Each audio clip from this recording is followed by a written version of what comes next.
গুৰু স্বীকৃতি বিচাৰি কদাপি গুৰুৱে নকৰে ত্যাগ স্বীকাৰ। ছাত্ৰ জীৱনত গুৰুৰ সান্নিধ্য এক আপুৰুগীয়া উপহাৰ। জ্ঞানৰ দীপ্তিৰে আলোকিত কৰি দূৰ কৰে নিৰক্ষৰতাৰ এন্ধাৰ। পথ প্ৰদৰ্শনেৰে দুসময়ত পথভ্ৰষ্ট ছাত্ৰক কৰে উদ্ধাৰ।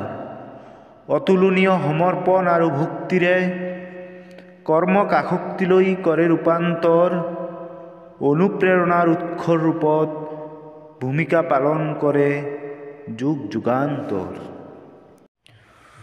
গুৰুৰ তত্বাৱধান অবিহনে বিদ্যা আহৰণ নহয় সম্পূৰ্ণ। আদৰ্শৰে উদাহৰণ সৃষ্টি কৰি আত্মবিশ্বাস বৃদ্ধি কৰাৰ প্ৰয়াস অসামান্য। নিস্বাৰ্থ অহোপুৰুষাৰ্থৰ ফলশ্ৰুতিত ছাত্ৰ মানৱ সম্পদলৈ হয় পৰিৱৰ্তন। গুৰুৰ সুদৃষ্টি আৰু আশীৰ্বাদেৰে সফলতাৰ জখলা কৰে আৰোহণ।